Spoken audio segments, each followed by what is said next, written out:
दोस्तों बाजार में एक नया विलन आया है, केविन वॉश, फेड के नए चेयरमैन। न्यूज मीडिया का कहना है कि केविन वॉश ने बाजार की धज्जियां उड़ा दी हैं क्योंकि उन्होंने इन्फ्लेशन को कंट्रोल करने की जिद की है, जिसके कारण से रेट कट नहीं होंगे बल्कि रेट हाइक करने को तैयार है। अगर आपकी मेमोरी धूमिल हो गई हो तो पिछले 8 सालों से हमने और पूरे बाजार ने इस व्यक्ति को विलन बनाया है, इस व्यक्ति से नफरत की है। जब भी ये व्यक्ति मार्केट में एंटर करता था स्पीच देने के लिए, गुड आफ्टरनून लोगों को कहता था, गुड आफ्टरनून, मार्केट क्रैश होती थी। और मैंने हमेशा से कहा है ये व्यक्ति बुरा नहीं था, इनके देश के डिसीजन बुरे थे। और आज मैं आपको यही डिसीजन दिखाने वाला हूं, कौन से वो डिसीजन है जो डिसाइड करेंगे कि यूएस की मार्केट कहां जाने वाली है और क्या ये केविन वॉश जो है ये पॉवेल से भी बुरा फेड चेयर बनकर निकलेगा। जब ये व्यक्ति आए थे तो लोग इनको कहते थे कि ये ट्रंप के पपेट हैं, ट्रंप जो कहेगा वो करेंगे। और इन्होंने अपनी पहली स्पीच में सिद्ध कर दिया कि ये डेटा बैक डिसीजन लेंगे। बल्कि ये पहले फेड चेयर बने हैं आई थिंक कई दशकों से जिन्होंने कहा है कि हम फोरकास्ट नहीं देंगे, हम पूर्वानुमान नहीं बताएंगे आगे की इन्फ्लेशन का, हम हर महीने सिर्फ उस महीने का डेटा बताएंगे और हम रेट हाइक करने के बारे में सोच रहे हैं। जब ट्रंप से पूछा गया कि आपको क्या लगता है फेड चेयर केविन वॉश का डिसीजन जो उन्होंने रेट कट नहीं किया है उसके बारे में, उन्होंने कहा व्हाटएवर। तो इसका मतलब जो आप लोगों की आशंका थी कि ये दोनों चीनी मिनी भाई भाई हैं, ये भाई भाई नहीं है। हर फेड चेयर वही करता है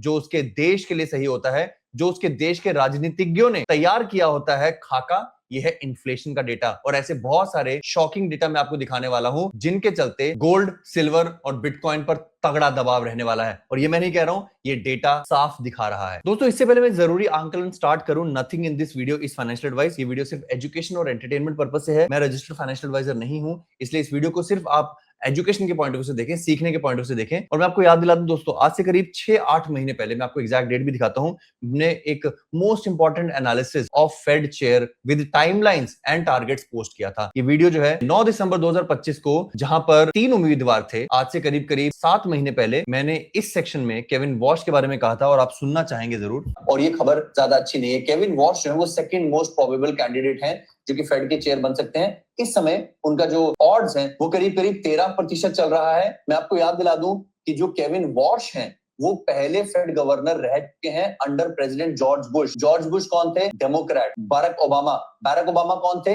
डेमोक्रेट। यानी कि ये विपक्षी दल के द्वारा नामांकित किया गया फेड चेयर होगा। और आज तक लोग सोच रहे हैं कि ये ट्रंप के नुमाइंदे हैं। मैं आपको बता दूं, ना ये ट्रंप के नुमाइंदे हैं, ना ये ओबामा के नुमाइंदे हैं। ये सब वो मसालेदार यूट्यूब चैनल आपको केवल परोस कर देते हैं। 100 बातों की एक बात आती है दोस्तों, प्लीज समझे, उल्लू मत बने। अगर अमेरिका की इन्फ्लेशन बढ़ती रहेगी, और अब मैं आपको चार्ट के माध्यम से सिखाऊंगा अच्छे से, अगर इन्फ्लेशन बढ़ती रहेगी तो बकरे की अम्मा कब तक खैर मनाएगी। और इन्फ्लेशन बढ़ने का अर्थ ये नहीं है, आप अगर पिछले 5 साल का सूरत हाल देखें तो इन्फ्लेशन काफी छोटी दिखाई दे रही है। हम 2022 के 9% से आज एटलीस्ट 4% पर तो है, बट बाजार हमेशा निकटतम भविष्य को देखता है और निकटतम भविष्य अच्छा नहीं दिखाई दे रहा है। इन्फ्लेशन फाड़ के ऊपर गई है और ऐसे समय पर केविन वॉश का फेड चेयर बनना उनका दुर्भाग्य है, क्योंकि वो कुछ भी कर लें, अगर वो जितने मर्जी जिंगोइस्ट हो, जितने मर्जी देशभक्त हो, जितने मर्जी ट्रंप प्रेमी हो, इस समय वो रेट कट कर ही नहीं सकते। अब आपका सवाल आएगा कि वो रेट कट कब करेंगे। उससे पहले मैं आपको दिखा दूं, क्योंकि अभी भी कुछ लोग अविश्वास में रहेंगे, तो मैं उनको एक कोरिलेशन बताता हूं फेड के इंटरेस्ट रेट्स के साथ बुल मार्केट का। ये वो पीरियड है दोस्तों, मार्च 2022 से लेकर जुलाई 2023, ये 6 महीने में इंटरेस्ट रेट सबसे ज्यादा तेजी से बढ़े थे। बाजार हमेशा पूर्वानुमानों पर चलता है। बाजार को यहां पूर्वानुमान लग गया था, नीली लाइन जो है फ्लैट थी, इंटरेस्ट रेट 0 थे।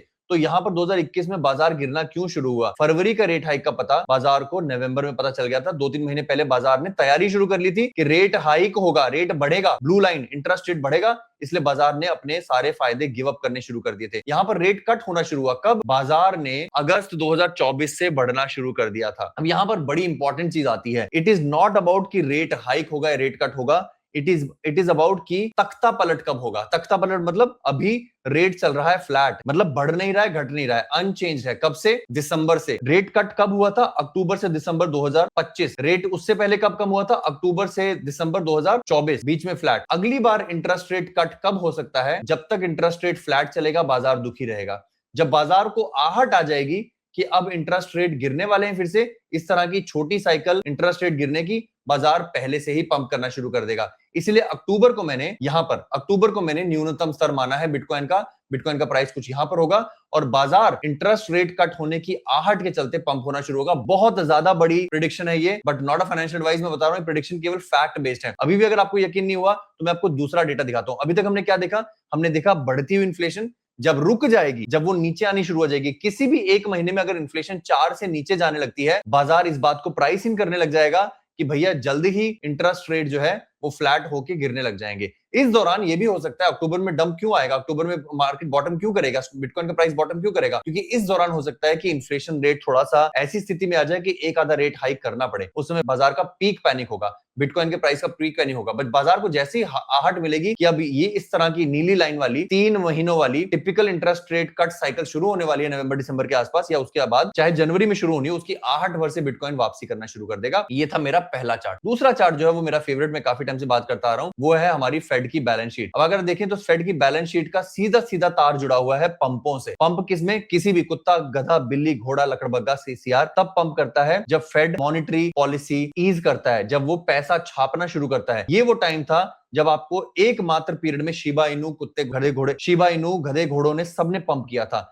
ये वो समय है 2020 से 21 का। इसके बाद कभी ऑल्ट कॉइन्स ने, मीम कॉइन्स ने उतना अच्छा प्रदर्शन नहीं किया। क्यों? क्योंकि उसके बाद से फेड ने अपनी बैलेंस शीट बढ़ाई है, खरीदारी की है, फेड ने स्टॉक्स खरीदे हैं, लैंड खरीदा है, बट वो जो है वो टेम्परेरी था और वो नीचे गिरता हुआ था। इस समय का सूरत हाल ये है कि हमने ट्रेंड रिवर्स कर दिया है, गिरता हुआ ट्रेंड जो है वो एक्चुअली थम गया है और हल्का ऊपर जाने लगा है। बट जब तक हमें ये चीज नहीं मिलेगी ना, आप अपने ऑल्ट कॉइन से गगनचुंबी इमारतें बनाने की उम्मीदें कम कर दो। इस तरह की वीडियो सबसे लीस्ट लाइक्ड होती हैं। वीडियोस कैसी लाइक ज्यादा होती है? केविन वॉश दुश्मन है, ट्रंप दुनिया को तबाह कर देगा। मैं बहुत सारे देखता हूं गंजे पंजे यूट्यूबर्स, इंडिया में मिलियंस ऑफ फॉलोअर्स हैं उनके, वो सिर्फ यही करते रहते सारा दिन बैठ के, ट्रंप की साजिश है, ट्रंप न्यूक्लियर अटैक कर देगा, यूक्रेन ये, यूक्रेन वो। ये सब बहाने होते हैं। जो प्राइस आने हैं वो आने होते हैं। Prices are only related to monetary policy, और prices are only related to inflation, interest rate और फेड बैलेंस शीट। इसीलिए मुझे एक रोज रोज इन चीजों पे प्रतिक्रिया करने की जरूरत नहीं थी। मैंने दिसंबर में कह दिया था कि केविन वॉश अच्छे नहीं होंगे। वो केविन वॉश की गलती नहीं है, वो जिस राह पर अमेरिका चल पड़ा था बढ़ती इन्फ्लेशन के तरफ, उसके चलते रिस्क एसेट्स का अच्छा प्रदर्शन करना पॉसिबल नहीं है। अब कुछ बुद्धिजीवी मुझे ये भी कहेंगे, रोहित भाई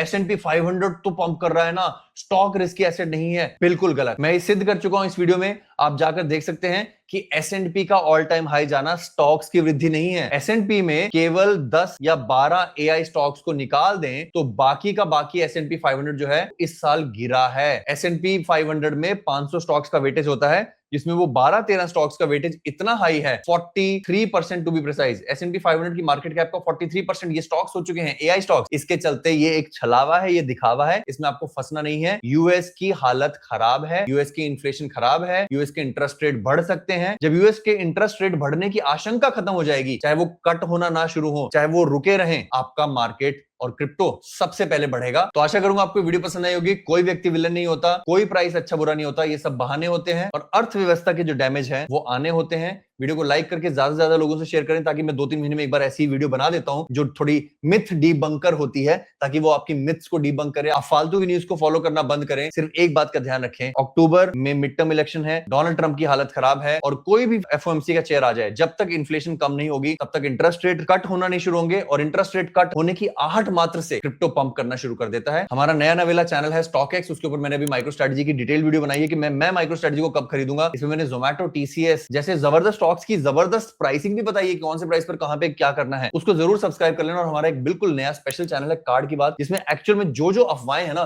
क्रेडिट कार्ड नहीं यूज करना चाहिए, खर्चों की आदत पड़ जाती है, सिविल खराब हो जाता है, वो सारी मैं डीबंक कर रहा हूं आपके लिए। हाथ पकड़कर आपको मैं आपके होम लोन के लिए आपकी सिविल स्कोर 850 के लिए तैयार कराऊंगा। तो कार्ड की बात को भी सब्सक्राइब कर लेना। अभी थोड़ा सा योगदान देना, थोड़ी गुरु दक्षिणा जो भी आप इसको समझना चाहो, ये आपके लिए। केवल इस चैनल को सब्सक्राइब करके, इन वीडियोस को देखकर लाइक करके अपना ख्याल रखना, अपने माता पिता का ख्याल रखना। धन्यवाद। जय हिंद।